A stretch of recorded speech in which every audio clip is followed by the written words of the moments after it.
Hello friends, welcome to ಅಜೇತಾ ರುಚಿ ಮನೆ. ಹೀಗೆ ಆಷಾಢ ನಡೀತಾ ಇದೆ. ಆಷಾಢ ಮುಗಿದ್ರೆ ಶ್ರಾವಣ ಸ್ಟಾರ್ಟ್ ಆದ್ರೆ ಬರೀ ಹಬ್ಬಗಳೇ. ಹಬ್ಬ ಬಂದ್ರೆ ಸಾಕು ಮನೇಲಿ ಏನಾದ್ರು ಸ್ವೀಟ್ ಮಾಡ್ಬೇಕು ಅನ್ಸುತ್ತೆ. ಯಾವಾಗ್ಲೂ ಒಂದೇ ತರ ತಿಂದು ಬೇಜಾರಾಗಿದ್ಯಾ? ಬನ್ನಿ, ನಾನು 10 ಮಿನಿಟ್ಸ್ ಒಳಗಡೆ ಮಿಲ್ಕ್ ಪೌಡರ್ ಯೂಸ್ ಮಾಡ್ಕೊಂಡು ಹೇಗೆ ಕ್ವಿಕ್ ಆಗಿ ಒಂದು ಸ್ವೀಟ್ ರೆಸಿಪಿ ಮಾಡೋದು ಅಂತ ತೋರಿಸ್ತಾ ಇದ್ದೀನಿ. ಮೊದಲು ನಾನು ಇಲ್ಲಿ 2 ಕಪ್ಪು ಮಿಲ್ಕ್ ಪೌಡರ್ ತಗೊಂಡಿದ್ದೀನಿ. 1.5 ಕಪ್ಪು ನೀರು ತಗೊಂಡಿದ್ದೀನಿ. ನಮ್ಮ ಚಾನಲ್ ಸಬ್ಸ್ಕ್ರೈಬ್ ಮಾಡಲಿಲ್ಲ ಅಂದರೆ ನಮ್ಮ ಚಾನಲ್ ಸಬ್ಸ್ಕ್ರೈಬ್ ಮಾಡೋದು ಮರಿಬೇಡಿ. ಹೊಸ ರೆಸಿಪೀಸ್ ಬೇಕಂದರೆ ನಮ್ಮ ಚಾನಲ್ನ ನೋಡಿ ಲೈಕ್ ಮಾಡಿ. ನೋಡಿ, ನೀರು ಹಾಕ್ಕೊಂಡಾದ್ಮೇಲೆ ಚೆನ್ನಾಗಿ ಮಿಕ್ಸ್ ಮಾಡಬೇಕು. ಸ್ವಲ್ಪ ಗಟ್ಟಿ ಆಗಿದೆ ಅನಿಸಿದ್ರೆ ಸ್ವಲ್ಪ ನೀರು ಹಾಕ್ಕೊಳ್ಳಿ. ತುಂಬ ಗಟ್ಟಿ ಇರೋದಿಟ್ರೆ ತಳ ಹತ್ಬಿಡುತ್ತೆ. ನೋಡಿ, ಈಗ ಕನ್ಸಿಸ್ಟೆನ್ಸಿ ಕರೆಕ್ಟ್ ಆಗಿದೆ. ಇದನ್ನ ಆದಷ್ಟು ಲೋ ಮೀಡಿಯಂ ಫ್ಲೇಮಲ್ಲೇ ಇಟ್ಕೊಂಡು ಚೆನ್ನಾಗಿ ಕೈ ಆಡಬೇಕು. ಕೈ ಬಿಡಬೇಡಿ, ತಳ ಹತ್ಬಿಡುತ್ತೆ. ನಾನು ಇದಕ್ಕೆ ಲೆಮನ್ ಜ್ಯೂಸ್ ಹಾಕೋತಾ ಇದ್ದೀನಿ. ಲೆಮನ್ ಜ್ಯೂಸ್ ಹಾಕೋದ್ರಿಂದ ಹಾಲು ಹೊಡೆದು ಸ್ವೀಟ್ ಸ್ವಲ್ಪ ತರಿ ತರಿಯಾಗಿ ಬರುತ್ತೆ, ಹಾಲಿನ ಪೇಡ ಥರ. ಬರೀ ಮಿಲ್ಕ್ ಪೌಡರೇ ಹಾಕಿದ್ರೆ ಮೈದಾ ಹಿಟ್ಟಿನ ಥರ ಸ್ಟಿಕ್ಕಿ ಸ್ಟಿಕ್ಕಿ ಆಗಿಬಿಡುತ್ತೆ. ನಾಲ್ಗೆಗೆಲ್ಲ ಅಂಟ್ಕೊಳುತ್ತೆ, ಬಾಯಿಗೆಲ್ಲ ಅಂಟ್ಕೊಳುತ್ತೆ, ಚೆನ್ನಾಗಿರಲ್ಲ. ಒಂದು ಸ್ವೀಟು ತುಂಬ ಜಾಸ್ತಿ ಆಗುತ್ತೆ. ಮಿಲ್ಕ್ ಪೌಡರ್ ಮೊದಲೇ ಸ್ವೀಟ್ ಇರುತ್ತೆ, ಮತ್ತು ಸಕ್ಕರೆ ಹಾಕೋದ್ರಿಂದ ಸ್ವೀಟ್ ಜಾಸ್ತಿ ಆಗುತ್ತೆ. ಇದರಲ್ಲಿ ಹುಳಿ ಇರೋದ್ರಿಂದ ಲೆಮನ್ ಜ್ಯೂಸಲ್ಲಿ ಸ್ವಲ್ಪ ಸ್ವೀಟ್ನೆಸ್ ಕಮ್ಮಿ ಆಗುತ್ತೆ, ತಿನ್ನೋಕ್ಕೂ ಚೆನ್ನಾಗಿರುತ್ತೆ. ನೋಡಿ, ಇದನ್ನ ಕೈ ಆಡ್ತಾನೆ ಇರಬೇಕು. ಸ್ವಲ್ಪ ಗಟ್ಟಿ ಆದ್ಮೇಲೆ ನಾವು ಲೆಮನ್ ಜ್ಯೂಸ್ ಆಡ್ ಮಾಡ್ಕೋಬೇಕು.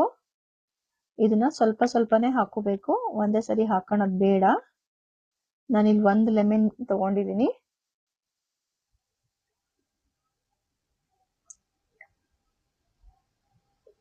ಒಂದ್ಸರಿ ಮಾಡಿ ನೋಡಿ, ತುಂಬಾ ಚೆನ್ನಾಗಿರುತ್ತೆ. ಇನ್ನೇನು ವರಮಹಾಲಕ್ಷ್ಮಿ ಹಬ್ಬ ಬರುತ್ತೆ. ನೋಡಿ, ಇದು ಹಾಕಿದ ತಕ್ಷಣ ಚೆನ್ನಾಗಿ ಕೈ ಆಡಬೇಕು. ಕೈ ಆಡಿ ಒಂದು ಸ್ವಲ್ಪ ಹೊತ್ತು ಬಿಟ್ಟಾದ್ಮೇಲೆ ಮತ್ತೆ ಇನ್ನೊಂದ್ಸರಿ ಲೆಮನ್ ಜ್ಯೂಸ್ ಹಾಕೊಳ್ಳಿ. ಈಗ ನಾನು 2 ಸ್ಪೂನ್ ತುಪ್ಪ ಹಾಕೋತಾ ಇದ್ದೀನಿ. ತುಪ್ಪ ಹಾಕೋದ್ರಿಂದ ಟೇಸ್ಟು ಜಾಸ್ತಿ ಆಗುತ್ತೆ.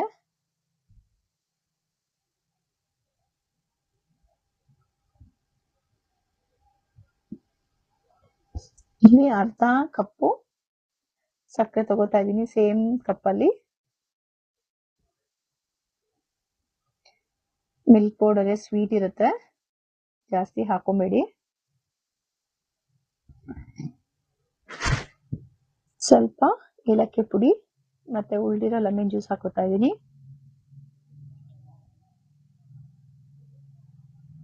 ಕೈ ಬಿಡ್ದಲೆ ಚೆನ್ನಾಗಿ ತಿರುವಿ ನೋಡಿ, ಗಟ್ಟಿ ಆಗಿದೆ. ಮತ್ತೆ ಇನ್ನೊಂದು ಸ್ಪೂನ್ ತುಪ್ಪ ಹಾಕೋತಾ ಇದ್ದೀನಿ ಇಲ್ಲಿ ನಾನು.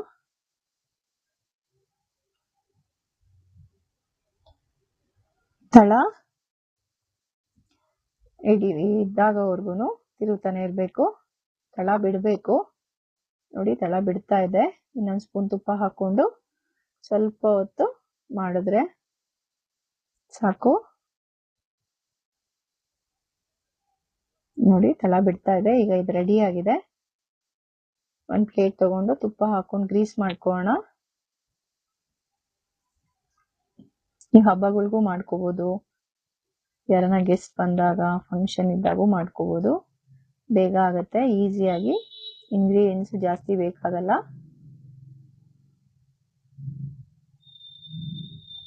ಒಂದು ಸ್ವಲ್ಪ ಕೈ ತೇವ ಮಾಡ್ಕೋಬೇಕು, ನೀರಲ್ಲಿ ಬಿಸಿ ಇರುತ್ತೆ. ನೀವು ಹಾಲು ಯೂಸ್ ಮಾಡ್ಕೋಬಹುದು. ಇಲ್ಲಿ ಹಾಲು ತಗೊಂಡ್ರೆ ತುಂಬಾ ಹೊತ್ತು ಕೈ ಆಡ್ತಾನೆ ಇರಬೇಕು, ಅದು ಫುಲ್ಲು ಗಟ್ಟಿ ಕನ್ಸಿಸ್ಟೆನ್ಸಿ ಬರೋವರೆಗೂ.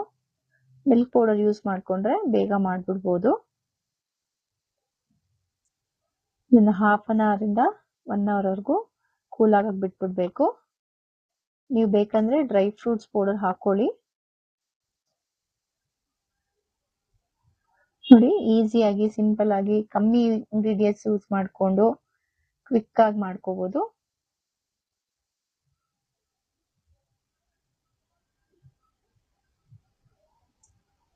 ಹಬ್ಬ ಬರ್ತಾ ಇದೆ, ಟ್ರೈ ಮಾಡಿ.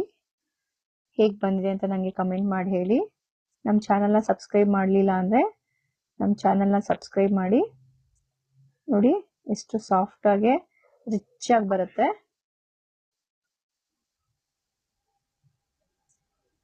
ಒಂದ್ಸರಿ ನೀವು ಮಾಡಿ ತಿಂದ್ರೆ ನಿಜ ತುಂಬಾ ಇಷ್ಟ ಆಗುತ್ತೆ. ನೋಡಿದ್ರಲ್ಲ ಫ್ರೆಂಡ್ಸ್, ಬರೀ ಹಾಲಿನ ಪೌಡರು ಯೂಸ್ ಮಾಡ್ಕೊಂಡು ಎಷ್ಟು ಕ್ವಿಕ್ ಆಗಿ ಸ್ವೀಟ್ ರೆಸಿಪಿ ಮಾಡ್ಬೋದು ಅಂತ. Thank you.